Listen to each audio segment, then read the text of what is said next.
was the last time you have been somewhere haunted? Did you have an encounter there? There are tons of haunted locations all around. Find out where and prepare yourselves for the experiences others have had. Make sure the lights are off and join us for Haunted Locations in 60 minutes.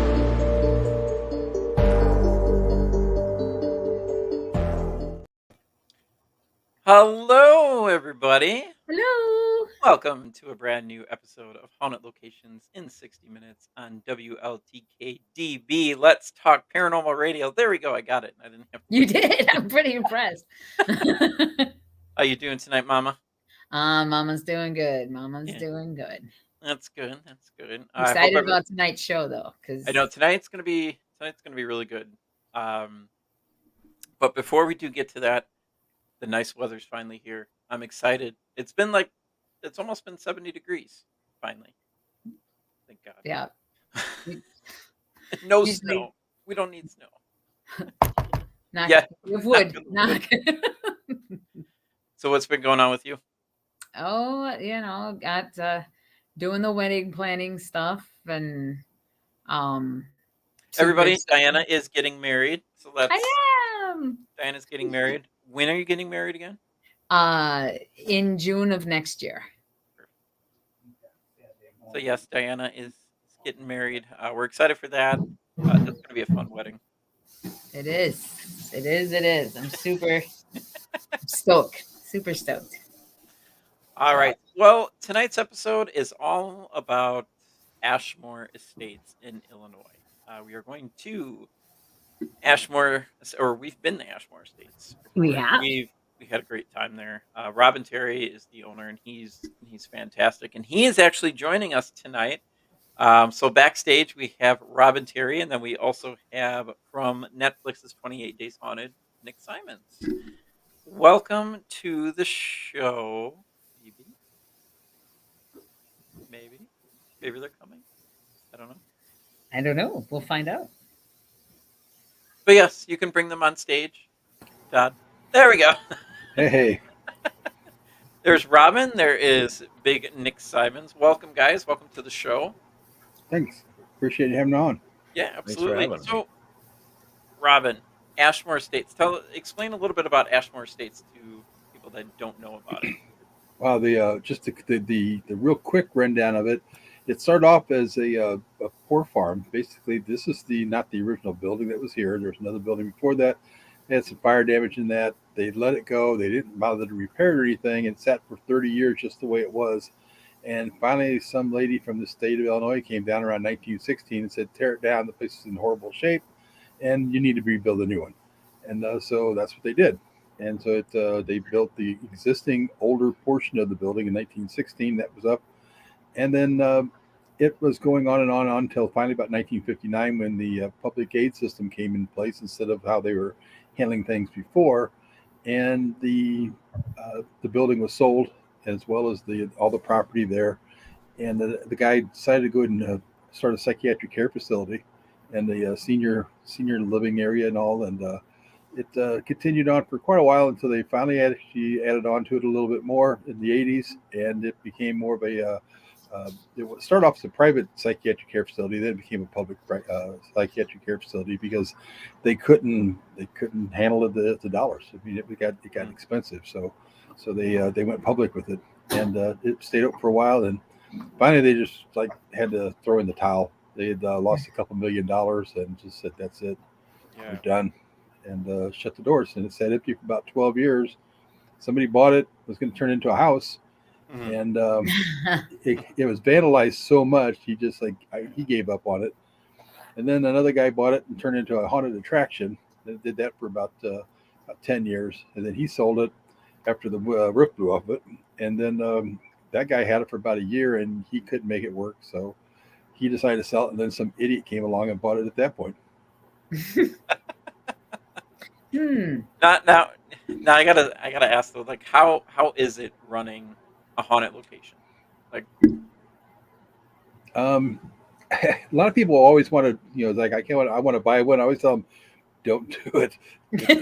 So I bought this almost 9 years ago, and I have been out here almost probably 75% of my weekends, or at least in most cases over those 9 years. So unless you're willing to basically give up your life the way it is now, Hmm. don't buy a location, Yeah, because right. there's always something to do. There's work to do. I mean, the first year I owned it, I was out here every weekend, without a doubt, every weekend, and Hmm. and just trying to get it fixed up, cleaned up, and there's a lot of work to it. I mean, it's not, Yeah. and people think you're getting rich off this stuff. I don't, we don't make any money off of this. We're paying the bills. In fact, there's two storms we went through recently, and I was like just sweating it out, hoping that it didn't like tear the roof off the building or something like that, because that'd have been probably $25,000 out of pocket. Right. Well, when you're charging $550 for an investigation, there goes 50 investigations real fast. So Right. that's about a year's worth of investigations out the window. And because you can't buy insurance on these buildings, nobody's going to insure them. I've been an insurance agent for 40 years. It's not going to happen. So Right. they're fun to have, but at the same time, it's very challenging unless you can do a lot of the work yourself and you have the ability to come up with the cash to pay for things, especially up front. Don't do it. So I think Yeah. the first year I bought the place, I spent like $75,000 just to get the place up and working and running the way it was. Yeah. In fact, my American Express, I actually got a phone call one time from my American Express because I had hit like 4 different areas with my American Express, and they're like, "Are you using your card, or is it stolen?" I'm like, "No, it's me." Because yeah, I was running all over the place, picking up material, picking up stuff, and yeah, it was just crazy. So even American Express was wondering what the hell I was doing. You're right. I do got to say though, I think, and when we went there, a lot of us think you're just, and a lot of other people too think you're doing a fantastic job with the place because Mhm. one, like, it's really cool that you had those bunkers out there for us to stay in and stuff like that. Like That is cool. that was really That cool. is And I mean, you really nice. have, there's air conditioning in there and all that kind of stuff, and it's kind of like a nicer place where you can go relax after investigating for a couple hours and then you know take a little nap or whatever. A lot of other places don't have that, and I think that's really cool that you do have that because you're really taking care of your guests. It's kind of like Ashmore Estates is its own little hotel. Yeah, in fact, Todd Bonner from Detroit area, he was down here one year, and he told me it was like the paranormal Hilton.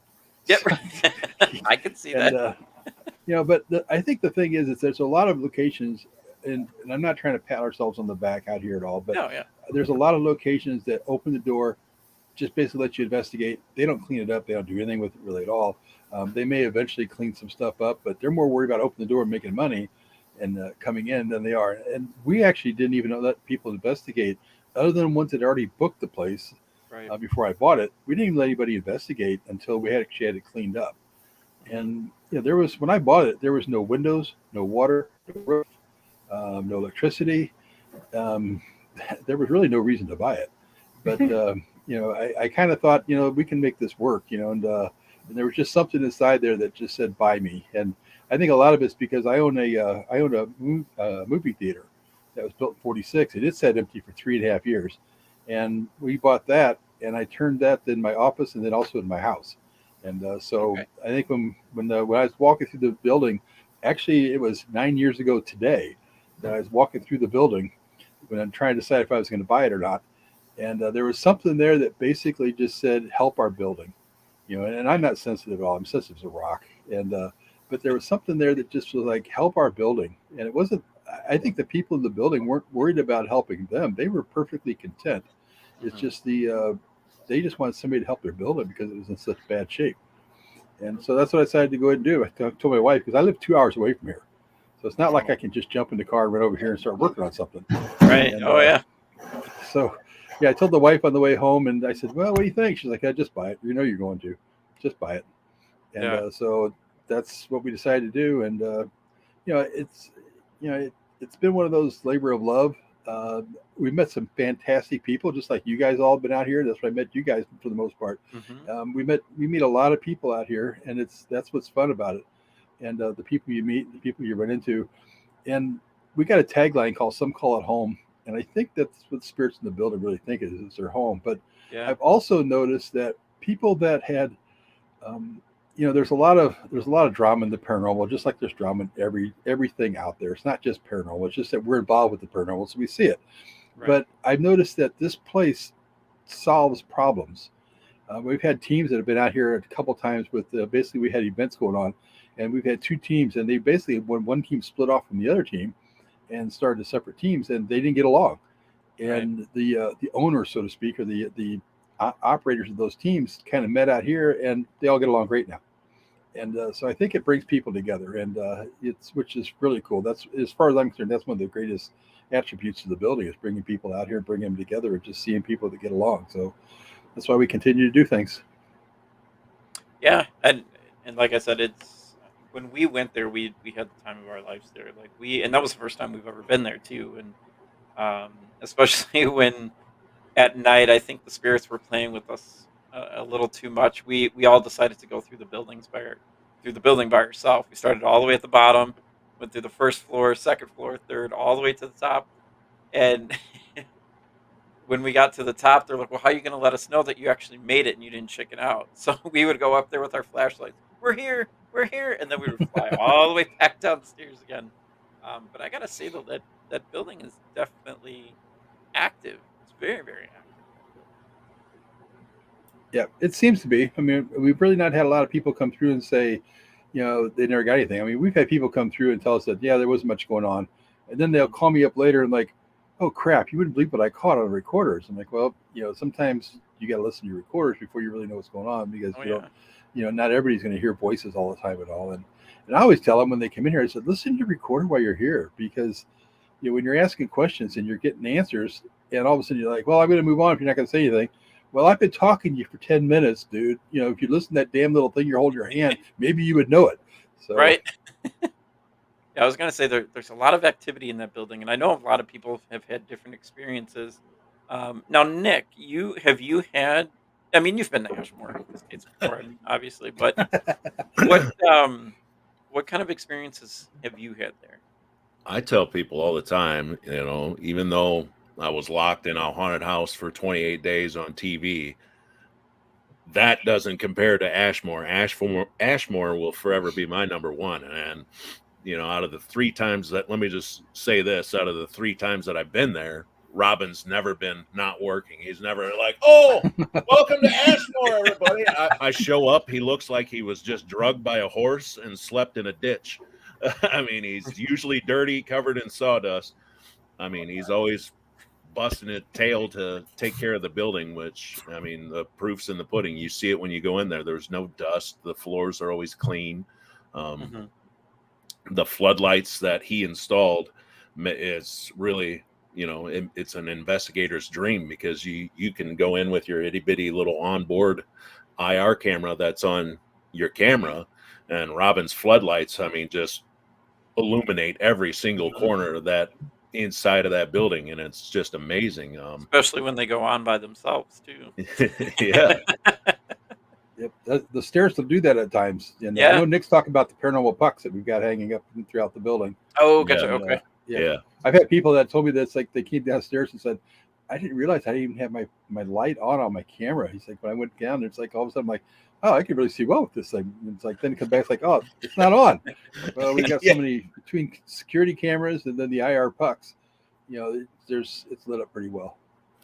Yeah, it's a beautiful setting for, I mean, especially the last time I was there, I made a 40-minute long video on the place, and I mean, every shot is just clean and crisp because of so much IR illumination inside of that building. But the things I've experienced there is just, where do we even start? When we started out, we interviewed Robin that day, and he was talking about I forget her name, the little girl that died in the fire. Elva Skinner. Right. Yeah.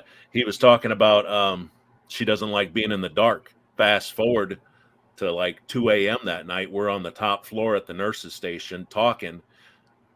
And the first time I've ever caught a disembodied voice was up there. And it was this little tiny baby voice that said, I can't see. Just like that. And it was like, two of us were like, "What the f was that?" I mean, it's that, and that's just the beginning of the things I've experienced there. You know, I've owned that REM pod back there on the shelf for 5 or 6 years, and every time it's gone off on location, I've been able to explain it. Not at Ashmore. That Yeah. thing down in front of the big mural that says "Some Call It Home," Yep. in the new part, that thing just went off. No way to explain it. I mean, we had it sitting in the center of the room, and it's lighting up, going off, beep, beep, beep, beep, beep. And then shortly after that, we were there on a Sunday in October of 2020, and we had a phantom scent of lilacs come wafting into that room. Lilacs aren't out and in bloom, especially at night, and especially in October. And it was just, as soon as it came in, it was gone. It was just the best investigation I've ever been on to date. I mean, I don't think anybody else is going to come close to topping Ashmore. It will forever be my number one. Sorry, Netflix. But I mean, you talk about bang for your buck. I mean, this is everything that you could want in an investigation is at Ashmore. And for the foodies out there, the original Jimmy John's is down the street. That's right. Yep. We So love it's worth the trip. Shadow Hunters loves Jimmy John's too. Yeah. I think we always do that right before an investigation. It seems like. Now, Diana, we had experiences there too. Oh man, this was my favorite by far. And you know, about me, I'm kind of newish to this whole paranormal investigation thing. I think I've been doing how long, Nick? Like You've 4. been on for about 2.5, almost 3 years. Yeah. around- Thanks. We were at Ashmore, and we were in, because Nick, you were with me. Yep. We were in one of was it the nurse's room, or we're sitting there and quiet because,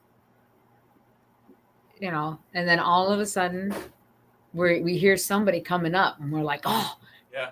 yes, we can be little practical jokers. Not gonna lie. So we're like, oh, let's get real quiet and kind of hide all our stuff and stuff. And we heard them come walking up, and they're talking and they're doing everything. And we're like, okay, waiting for him to come in, waiting for him to come in. Nothing. It was like, it sounded like three or four people walking up. Yeah. And when we went out and looked, nobody was on the floor. It was the craziest thing because so like the room, so where the nurse's station is upstairs, it was like the room that's next to it, and we're hearing like footsteps coming right through upstairs. We're like, okay, you know, we're gonna get them or whatever. Nobody ever came, and we heard it even past the door, and we're looking, we're like, Yeah. where the hell are these people? I guess they pulled a prank on us.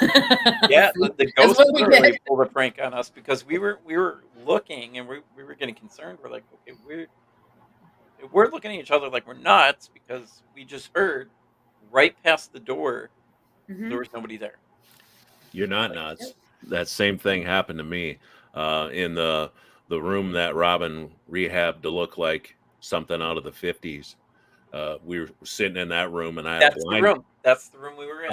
I had a blindfold on, and I'm sitting there. You know, I figured if I blindfold my eyes, that's, you know, removing probably one of my biggest senses is being able to look and see. And it worked. All of a sudden, it sounded like heels come walking into the room. Yeah. And behind me was the bed part of that room. Yeah.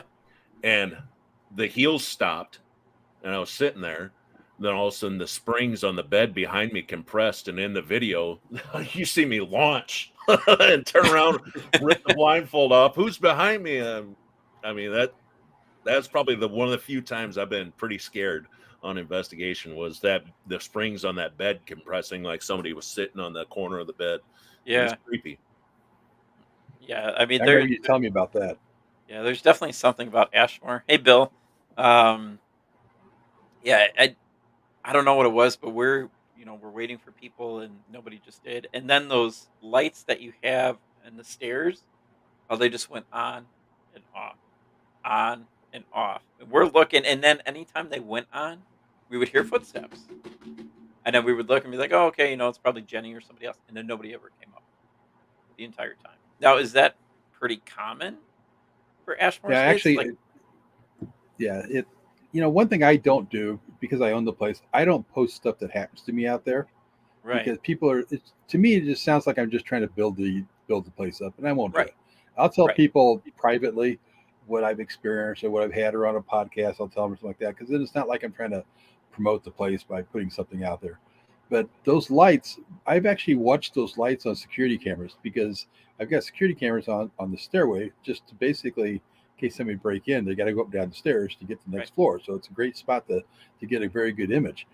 And I've watched those lights go on like on the first floor, and then maybe 10 seconds, 6, 7 seconds, whatever, the lights go on the second floor, and or on the second set of stairs. Then they'll go off, and then a little later you'll see the one on the second second floor basically come Mhm. on, and then a few seconds later the first floor go on, just like there's somebody walking up and down the stairs. And I did a few years back. I actually put lights in the hallway, and I had like little lights plugged in, and I had them on there on motion sensors, so that when something would walk past it, the lights would kick on.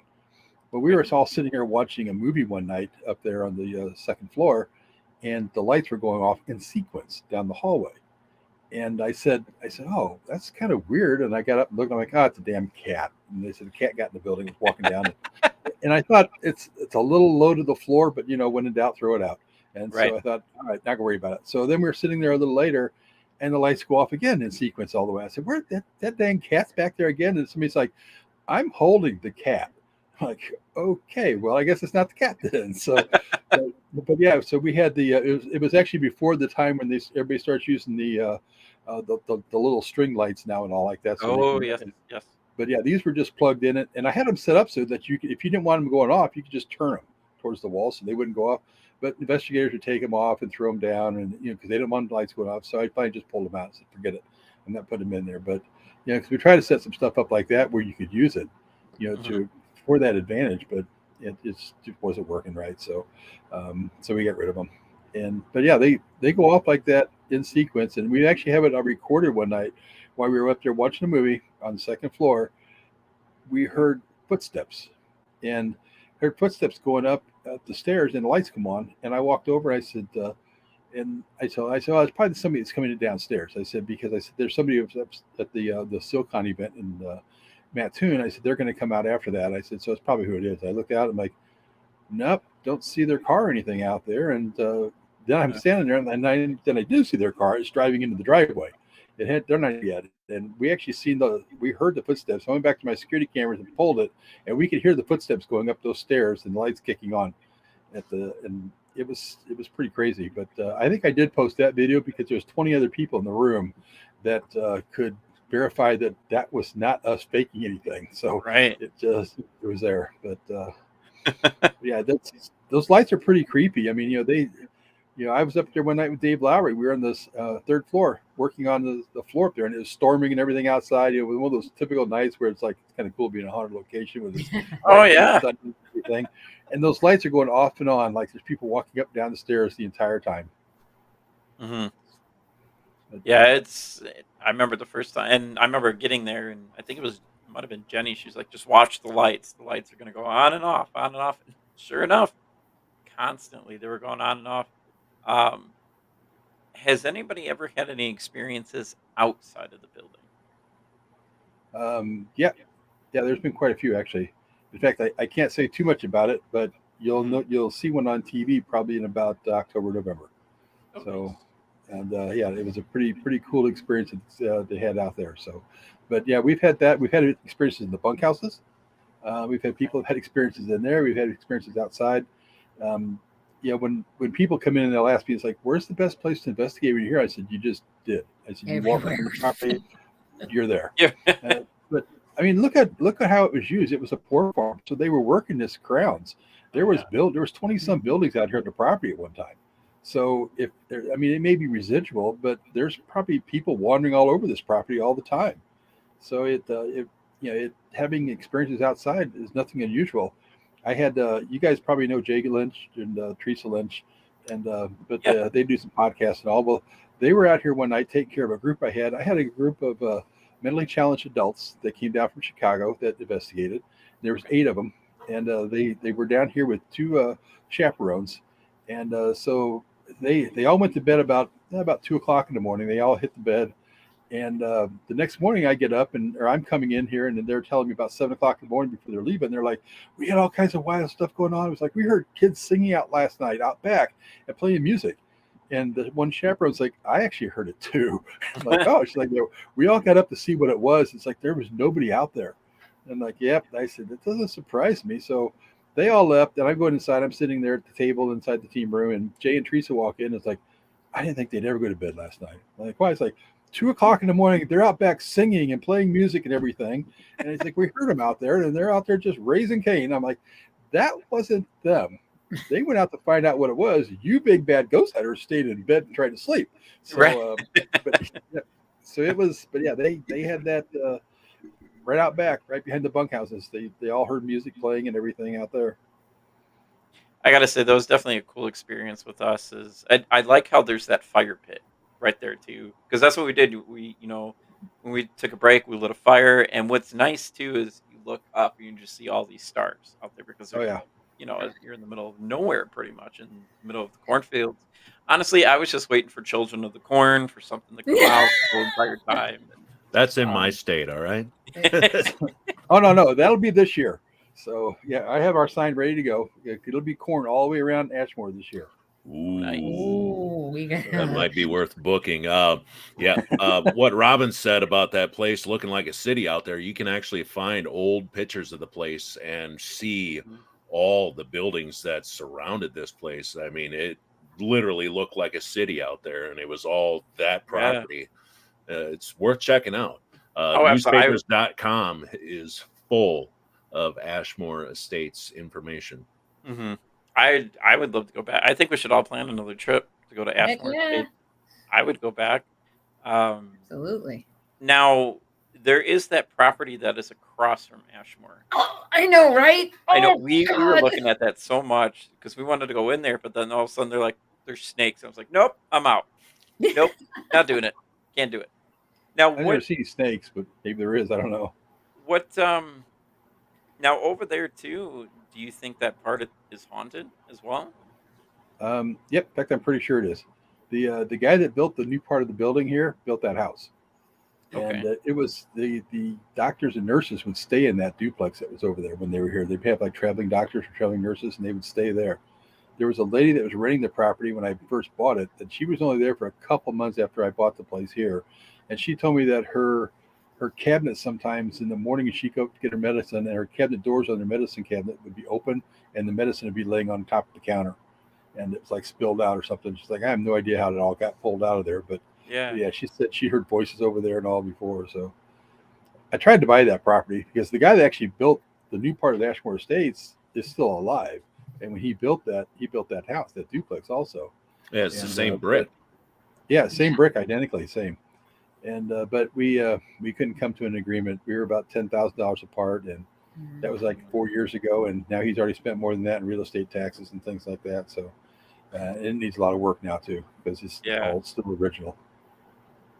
Yeah, because I remember because we wanted to actually go look, and you're like, well, or our guide, who it was one of the guides there. She's like, well, you could go around the property, but there's snakes, so just watch. And I was like, no, I'm good. I'll stay right here. No snakes. Is the cemetery still off limits? Yep, they don't. I've got to get down there sometime and talk to them. Yeah. And see about that. But yeah, he doesn't want anybody out there. Right. I think basically it's because it's so overgrown. And Yeah, what I'm going to do is I'm going to approach him sometime, just ask him if I could bring a few people out there to clean it up and just do that and see if he'll let me do it. But he owns a lot of property around Ashmore and all, so I'm hoping they'll let me do it. I just haven't a chance to. Right. I think it's one of those face-to-face deals, so I can go down and talk to him. When he sees Yeah. when he sees an old guy, he'll figure that they're not going to go out there and start tearing it all up or anything. So Right. Yeah.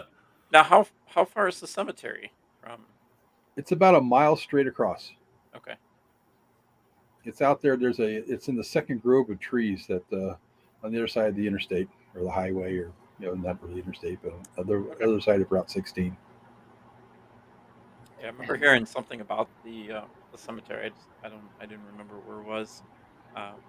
All right, guys. So we're just going to take a quick break. It's 7:30, so it's usually our break. So we will be back with Robin Terry and Nick Simons, and we will be talking more about Ashmore Estates.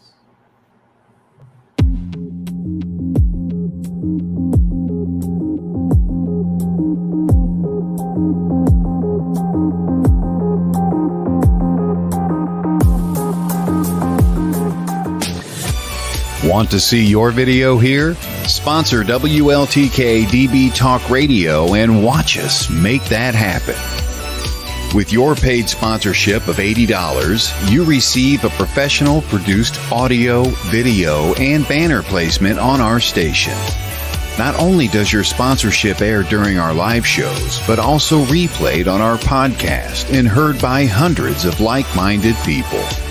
Visit WLTK-DB.com to get started and find out just how hard we work to get you noticed.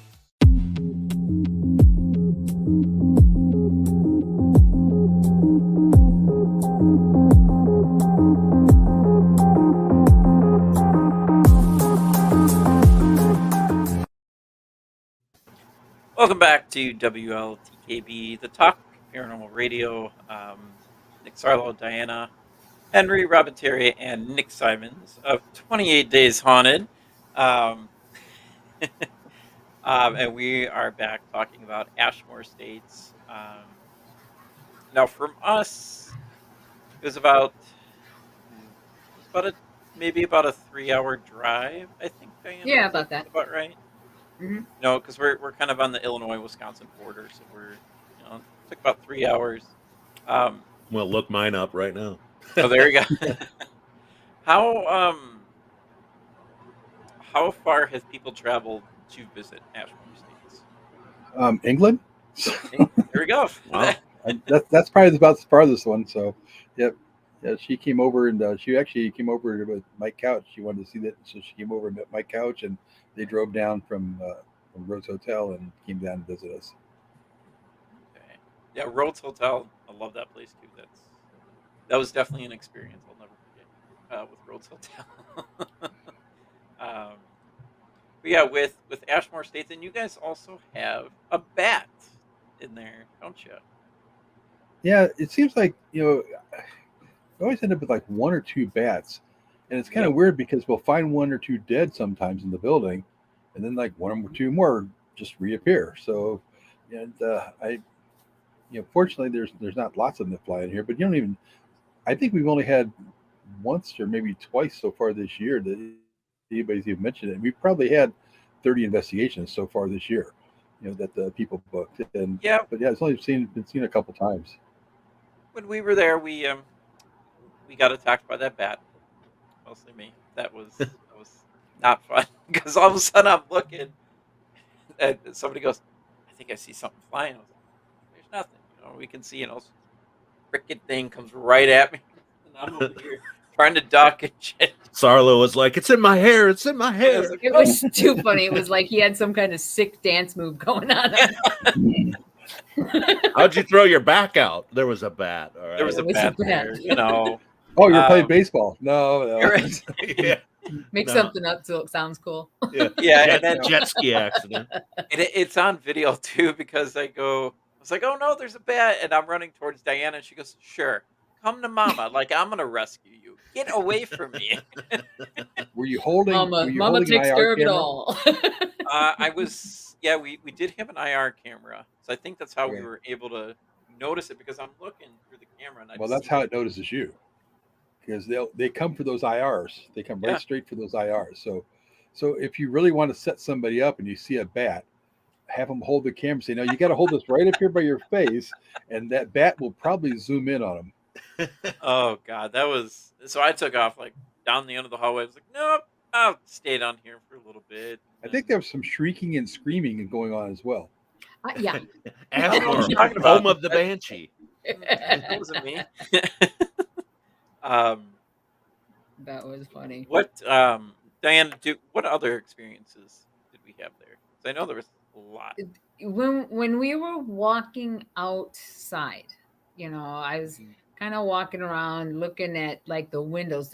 There was like one window where it was on the bottom, the first floor, and it was just like so black, and it just kept like I just wanted to go over and like Yeah. crawl in the window. This is like I because remember that. Yeah. yeah, it was just like sucking you in. And yeah, because you remember, Nick, I was like, dude, what's up with this window? Because it was Yeah. like What floor was that? I think it was either on the first or the second, but it was like closer to the bottom because I just really wanted to break in there. Yeah, I Like, remember. I remember that. yeah, it was like something was calling you like in there, and Hmm. it was just the strangest thing. You Do a know, lot of people usually get that, Robin? That Well, feeling? the only windows on the first floor would be in the boiler room area, and there's no windows anyplace else on the first floor just for security reasons, except back by the bathrooms. There's a couple small ones that are only about 10 inches tall, Right. and so I'm hoping that we can crawl in those. But yeah, so the windows are on the second and third floor. But I've not had anybody really mention anything that I could think of. But keep in mind that I'm not out here most of the time when they're investigating because I'm working on a place. I usually disappear, by the time they get out here. So, and Mhm. or I'm just not out here at all. And I've 3 or 4 great people to help me out as far as doing the investigations. And Right. and not everybody tells us the experiences they've had. They'll send me photos or something like that later on. But we don't get a lot of people that'll sit there and tell us anything right up front. What with the experiences that they've had. Right. Never Um, seen anything in the windows, but looking out of the windows on the backside facing the cornfield that has the tree in it out back. yeah. We was looking out that window from the third floor. It was around midnight or something. I mean, it looked like somebody was out in the bean field, like moving around. It could have been a deer or something, but from our vantage point, it looked like an actual person out there just chugging along through the beans, like heading towards Charleston, where Jimmy John's is. Mhm. For reference, it was, Hey. but it was going that way, How much did you get paid for Jimmy John commercials tonight? Hey, You me get and Brock the best. Lesnar are the only ones sponsored by Jimmy John's. All right. You mentioned now which tree? There's 2 trees out back. Was it the big one or the small one at the far end? The big one. Big one. Okay. Yeah. There's in the bean field. I tell you, on the third floor, there's a lady that used to live out here, and I've talked to her because she was a child when she lived out here. Her parents were the superintendents of the place, but she would look out the third floor window at night on the far side, which is where that tree is, and she would see somebody out there in the field digging at times. And she said that she didn't figure out what they were out there digging for until she then realized that later it was probably they were burying a body, that somebody had died and they would bury him out there in that field.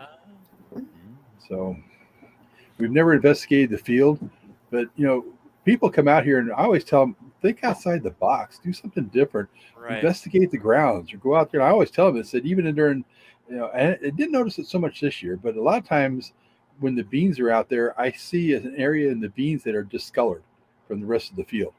And that's just the same area where she's told me that there was, she's seen people digging out there in the past. And she said it happened numerous times. It wasn't just like one night. So there could be, it could be from buried bodies out there. So what you might have seen was somebody that was possibly buried even out there. Yeah, like a residual burial that happens every night at midnight or something like that. It's creepy. I mean, a lot of creepy things happen out there. I mean, we caught shadows on the camera, like peeking around, looking at us in the stairwell. The stairwell that faces actual Ashmore itself. I mean, there was something that peeked around from the second floor. You name it. I mean, the place. I know Destination Fear has been there, but the place is it's well off on its own. I mean, TV is just an extra gold star on the building. It does well. Well, in fact, the Tennessee Race Chasers, when they were doing haunted asylums years ago, they called me and wanted to come out there, and at that time they were still doing the Trap a Ghost. And I asked the producer, but he called me. I said, "So are you guys still doing that Trap a Ghost thing?" He's like, "Oh yeah, that's what the guys. That's their schnick. That's what they do. They trap the ghosts and all." I'm like, "Yeah, then I'm not interested." he's like, what? I said, I'm not interested. And he said, Yeah. so you don't want us to come out there? I said, no, if they're going to try to trap a ghost, then I don't want them out there.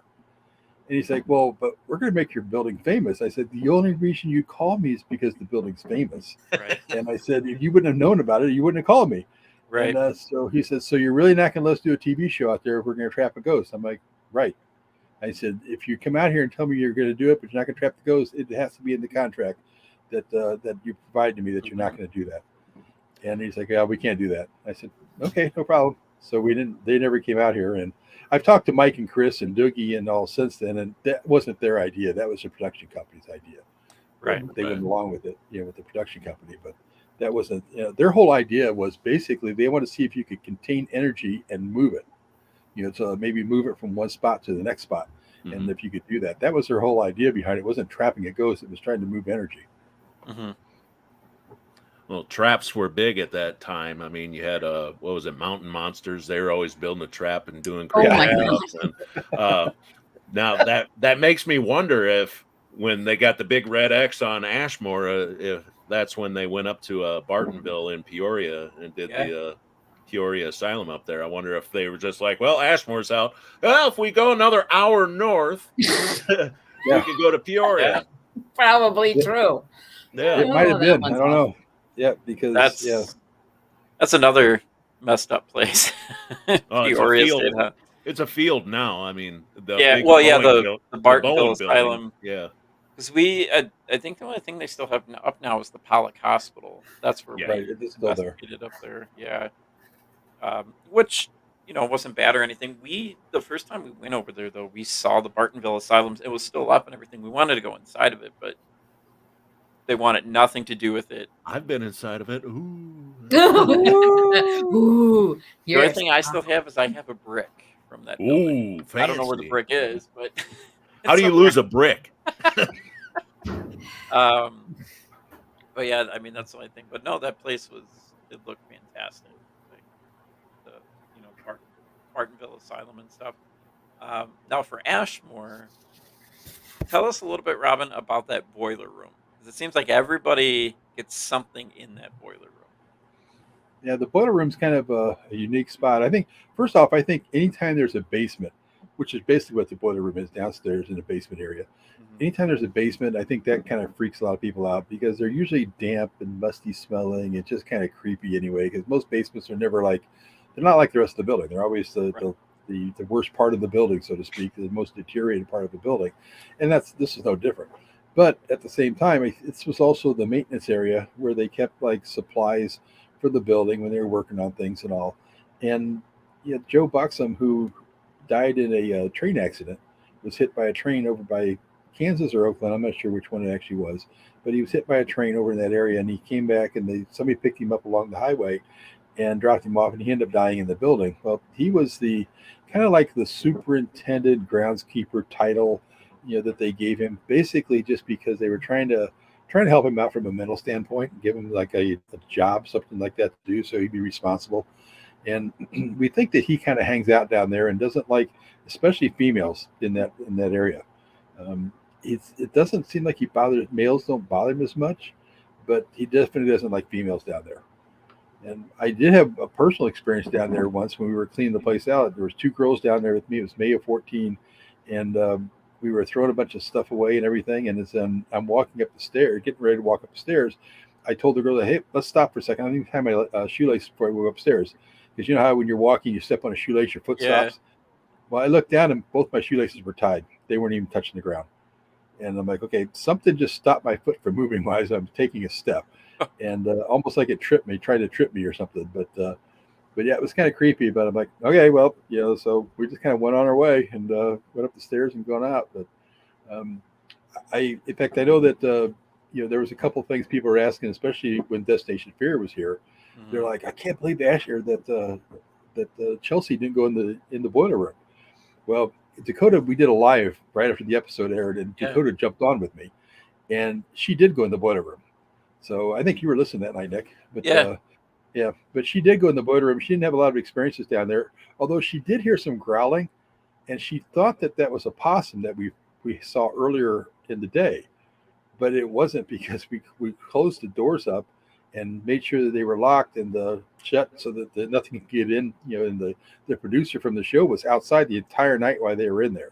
Mm-hmm. And so there was nothing that got in that building at all. So she told me she was kind of creeped out then she found out that there was probably no way that possum got in the building. I said, well, if it got in there through the door, it never came out. I said, we've never seen it. And actually I did trap it a couple of days later and moved it on. Mm-hmm. But yeah, it wasn't the possum that was crawling out of that boiler room. Yeah. I was gonna say that was a good episode of Destination Fear when they went there, and that was a big rainstorm too. Oh yeah, it was a huge storm that came through. Mm-hmm. And that whistling that they actually heard on that, I've heard that myself. Okay. And Brad Kling and myself and Richard Estep were out there one day, and it was during the middle of the day. We heard that same whistling that they heard, Mm-hmm. and it was probably about a year before that they heard it is when we heard it. I was gonna say, was it Alex or Tanner? It was one of them, or it might Tanner. have been Dakota too. They took that picture, and you could Oh, see like it's like in 3 steps or something, like 3 pictures they took. And yeah, I think that might have been Alex. Tanner heard the whistling, but I think Alex may have shot the pictures there. okay, because I remember seeing that, and I was like, I don't remember seeing that at Ashmore, but that's a good thing that I didn't see that type of thing. Um, so what is there any big plans or anything like that coming up for Ashmore? I know you guys do. You guys do Kids Day, right, at Ashmore? Yeah, yeah, we've got a Kids Day coming up at the end of this month. I think it's the 29th, if I got my Saturday right, that we do a Kids Day out here. And we caught a lot of flack early on with the Kids Day because Yeah. people are like, yeah, you shouldn't subject these children to the paranormal and all this and all that. I'm like, it's daylight, the lights are on, we got parents with them, the kids are with them. I said, honestly, kids are subjected to the paranormal every day of their lives. And Yeah. I said, and the whole idea that we're doing is we're trying to educate the parents also so that when little Johnny sees that imaginary friend, that the parents realize that he may actually be seeing somebody, a family Right. member, something like that. There used to be a little girl down the street, and you mentioned earlier about that Elva likes to have the lights on, and the only reason we know that is because the little girl down the street, Autumn, when she lived there, Elva used to visit her, and Mm-hmm. she'd go down to visit her, and her mom would tell me, and Autumn was about 9 years old at the time, and maybe 7 or 8, 9 years old, something like that, and her mom would tell me about Elva coming down and visiting her because she'd sit there and her daughter would tell her about it. And she would tell her mom stuff that we were doing in the building. There's no way in hell she would know we were doing this unless she was in the building. Right. But she'd tell her mom when we put Christmas decorations up, she called me one day and she's like, do you guys put Christmas decorations up for the weekend? I'm like, yeah. She's like, well, we were out of town all weekend and we got home and Autumn told me that her friend came over and said that she really likes the Christmas decorations up because she could see better in the building now at night. And that's where we got the whole idea that you can see in the building because she knows that the Christmas decorations are up. There's no way she should know we put Christmas decos up inside the building. And Mm-hmm. Elvis says she likes the lights on. So I put a light up in there on a timer for like 2 or 3 hours a night. And teams came in. Instead of asking, why is that light on a timer, they'd unplug it. And I finally got tired of plugging and unsetting it, plugging it and setting it. And all of a sudden I said, forget it. I'm just going to leave it off. And I always tell teams, you may want to investigate with the lights on some. I said, do it both ways because contrary to popular belief, you don't have to have the lights off in total darkness. Not at all. And, so it, but yeah, they just, they don't, they ask us all kinds of questions about where to go, what to do and everything else. And we tell them and they're like, yeah, we're not doing that. So it's like, well, don't even ask me anymore. So quit asking. I think that's definitely one of the biggest misconceptions with the paranormal field is nope, you have to do it at night. You have to do it at a certain time. You have to go to like 2, 3 in the morning. No, you don't. You can find spirits are active at any time. It doesn't matter. I mean, like the day after we went to Ashmore Estates, we went to Indiana State Sanatorium, which is we thought was really cool. It was like an hour. A lot of walking, huh? Yeah, and we did it during the day, and when we went there during the day, that's when we caught our shadow figure. Was during the day. It wasn't at night or anything like that. And that's what a lot of people have to kind of believe too is and know that you can ghost hunt at any time. It doesn't matter the time or anything like that. We're actually making a series right now. It's called Paranormal Backstage Beyond the Normal. And this but more focuses on what goes on behind the scenes, how people get started on ghost hunting, why they ghost hunt. And it's more of, it's not, in front of the camera type of this, but it just shows that paranormal investigators are normal people, and this is what I we wouldn't do. go that far. Well, Yeah, um, don't go that far. Yeah, but let's don't push that one too much. I'm way from normal, so I hear you there. But no, more of like, teaching, showing people that, hey, you can ghost hunt at any time. You can, uh, kind of like how to prepare for a ghost hunt, because a lot of people don't understand how you prepare. A lot of people go in, they're like, oh, it's a demon right away. No, that's not how any of this works. Um, and with I just lost my train of thought. What was I Don't saying? say the D word. You'll get Robin to Yeah, roll his right. eyes again. I know, right? I know about that whole story. I won't bring it up, but that was great when you told us, though. He's got it blown up on a tarp. As soon as you walk in, Yep. you can see him sitting there mid eye roll. Yep. That I remember seeing. that I actually have a picture of that too. yeah, that was also more about the not being able to wear shorts, because I never wear long pants, and that was kind of funny in itself, because the production company called me and the producer said, "Wonder if I want to come on do Ashmore Estates or the Aftershock show." I'm like, Yeah. "Yeah, I'm great to I'd like to do it." So he's like, "All right, we'll fly out to Vegas and put you up out here, and we do this, this, and this." I'm like, "All right, that's fine." And so I said, "So he got done." He said, "Yeah, any questions?" I said, "Yeah, what do you want me to wear?" He said, "Just khakis and a non-logo shirt's fine." I'm like, "Yeah, I don't wear khakis." And he's like, "Well," he said, "we don't really like shooting in jeans." I'm like, "Yeah, I don't wear jeans either." He said, "Well, what do you wear?" I said, "Shorts." He's like, "Oh, we don't shoot our episodes in shorts." And I'm like, "Oh, okay, I understand. That's no problem." And he's like, "So you'll wear the khakis?" I'm like, "No." He's like, "What?" I said, "I just won't do it." And Yeah. he's like, "What do you mean you won't do it?" I said, "I won't do it." He's like, "So you'll give up the opportunity to be on TV because you can't wear shorts?" I'm like, "First off, I don't give a rat's ass about being on TV. Secondly, this is about the building. It's not about me. So if you Right. want me on your show talking about my building, I'm wearing shorts." Hmm. And he's like, "Oh, okay, wear shorts." Like, okay. We'll see you on the 26th. So I got there and walked out and had shorts on and all. And then he said, and one of the other producers, he's like, "Is he wearing shorts?" And he's like, "Yeah." He's like, "We're shooting in shorts." He's like, "Yeah, don't even ask." And he's like, "Okay." So, yeah. So Zach And came out and asked his 4 questions and then left. that's the thing. You got to go being comfortable. It's good to be comfortable and all Well, that kind the of stuff. producer did ask me why. And I told him, I said, "Anybody that knows me knows that knows me well, knows I wear shorts 24/7, 365." I said, "I Hmm. don't wear long pants." I said, "I don't even know how many long pants I might have, a 1 or 2 pairs. I have to find them, but I said I just don't wear them." And I said, "So if they see me wearing long pants, they're going to say, well, they told you to wear long pants. So what else did they tell you to do?" And I Right. said, I just won't do it." I said, "That's just not me." I said, "So I'm just going to do it the way I do it." And so that's what we did. But I wasn't on very long because I didn't really bite into what Zach's belief was on the show. And I think when I rolled my eyes, which I cannot believe actually made the episode, and because it's one of those deals when you're sitting there when Zach Bagans is 10 feet away from you, and and it's like I don't get caught up in any of these celebrity type situations with these guys. Yeah. I'm like, they're another person as far as I'm concerned. But he's sitting there and he's asking me these questions, and then he asked me that, and I roll my eyes, and I'm telling myself, I just roll my eyes while they're filming this. That was really stupid. And Whoopsie daisy, that slipped. so, and then it made the show. I'm like, "Are you kidding me?" Because I had people walk up to me, and well, we were actually out at Poasttown Elementary School. I was sitting down there with some Okay. friends, and we were watching the episode there because I'd never seen it. And one of the guys said, "Did you just roll your eyes at Bagans?" I'm like, "Yeah, I did." And he's like, "Oh my God, I can't believe that."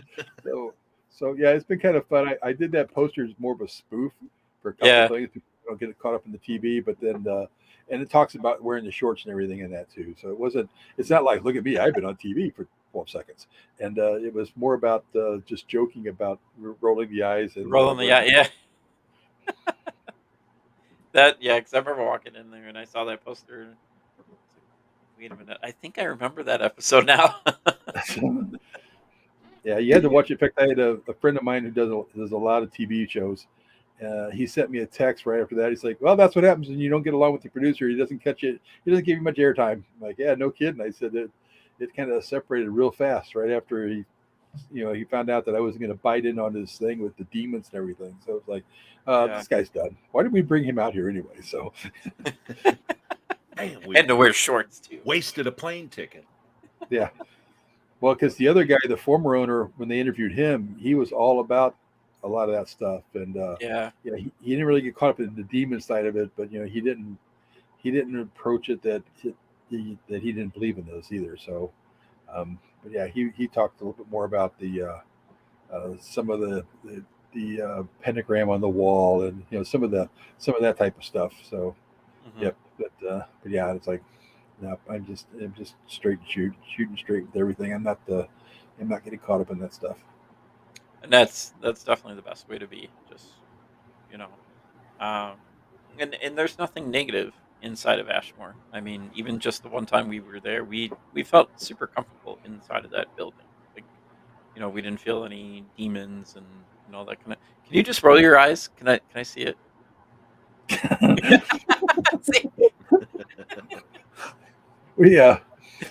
Yeah, actually, in fact, I get asked a lot about that, the demon stuff and all. There's one day that I was out here working in the middle of the day, and I was up on the third floor right out by the nurse's station and hooking up electrical. It was in May of 14, and there was something up there that didn't want me there, and because it kept pushing. Like I said, I'm not sensitive at all, but you know how you get that feeling that there's a party and you're like you walk into the party, you're like, I probably shouldn't even be here, right? This isn't my style. Right. But that was kind of the feeling I was getting on that third floor. It's like and I think after about an hour of getting it started intensifying. I'm like, all right, if you guys are having a party, I'm not invited. I'll just leave. And so I left. And it was the middle of the afternoon, and I called my wife on the way down to pick up some supplies that I needed for the building. And she's like, "Why are you going now?" Because I always go at night, so I don't have to waste any time. Because at that time there was no power in the building, so I was basically hoping I could get enough daylight that I could see in here. Right. And like something on that third floor doesn't want me there. And I said, so I decided to leave for the night. But I always turn it around like, maybe there's somebody going to break in the building. They don't want me there because there's a chance that something's going to happen and they don't want me hurt or something. So, I kind of turn it into a positive more than anything, but it's never happened since then. So but yeah, that was the only time I ever had that situation. So where can people find out a little bit more about Ashmore Estates? Like if they want to book an investigation. Yeah, website at ashmorestates.net. We've got Facebook page Ashmore Estates, or they can you can always just call us. Our phone number is right there on the website or on the Facebook page, and get a hold of us there. And they will say that all the Fridays and Saturdays are booked now until December. So if you look for weekend dates, those are gone. Sundays are all booked until sometime in later June, and so those are all gone as well. So. But yeah, it's been kind of a crazy year. I mean, we booked 19 investigations. I think it was in March, and we usually do 4 or 5. Yeah. Wow. That's good though. That's definitely really good. And because I mean, where Ashmore it is, how's the weather's not too bad down there, right? It's not too cold or. Now it's 36 degrees tonight. Yeah, that's cold. That's good. Perfect weather down there, Nick. There But at the same time, when we did the when the show came out and filmed in January, it was like 45 degrees out here, and during the day, and it was like 35 to 40 at night. And in fact, one of the guy from the show, actually, we were walking up the stairs, and he said something to everybody because they were all from California area, and he said he's like, if anybody complains about how cold it is, you guys are a bunch of small kittens. Because he said Robin's wearing shorts, so nobody could can bitch about anything. But yeah, they were all freezing. Yeah. And, it was cool in the building that day, and but I don't know why these guys all shoot. Why they always want to shoot in the middle of winter. But I guess they can control the outside environment a lot more during the winter than they can during the spring and summer. Yeah, no kidding. But yeah, definitely, guys. For those watching, you guys should definitely book an investigation over at Ashmore Estates. You guys will not forget it. It's definitely a great time over there. Nick, I think we need to book an investigation over there. Just let me know. Let me know. I'll go with you. Robin, tell them about the the witch grave that you told me about without giving it away too much. This story is awesome. There's supposedly a witch that's about 3 miles from here that she supposedly killed somebody in the town, and they decided that they were going to execute her. And when they did, they were going to execute her on a day that they decided to put on her headstone a date that it didn't happen, so that there was no way she could come back. She threatened to come back like a year from the anniversary of her death, and was going to come back and terrorize the town or something. Mhm. So they put a date that was not, it was a fictional date on her tombstone, and so that they thought maybe this will stop her from coming back. And so who knows? The family says that it's not true. Others say it is true. So is the family trying to basically save their family name, or Yeah. by covering it up, or is it just really not true? So who knows? So the morning after my investigation at Ashmore, we had to leave that way to go back north. We go right past it, so we whipped in there, and I still got pictures of it, and it is creepy. Yeah. I mean, just getting back to the cemetery that it's in Yeah. alone is Yeah. it's Especially a if you task. go back there. If you go back there at night, because it's like it's a grove of trees that you Yeah. cannot see anything on the side. It's like tunnel vision. Yeah. And you're going back, you're thinking, and you can just see some guy walking across the road in front of you, or coming out at you, and it's a 1-lane road. You cannot turn around on that road. You have to go to the end of it to come back, turn around and come back. So yeah, it's not a short, like half a block road. It's a little ways back in there. So it's so go there at night. It makes you like, are we going to get to the end of this soon or not? Well, sounds like we may have to. We'll check that out too. But we are out of time. So thank you so much, Robin, and thank you so much, Nice Nick meeting you. and Diana, again for coming on the podcast talking about Ashmore Estates haunted locations in 60 minutes. Next week we are going to be talking all about the Villisca Axe Murder House. Ooh. Nick, would you like to come back on and talk about that? I've been there too. We've never been, so we found a lot of information on that one. But thank you guys so much, and I will see you guys next time. Have a good night, everybody. Good night. Night. Thanks for having us on. The truth is here and now on WLTK-DB Talk Radio at WLTK-DB.com.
Thank you.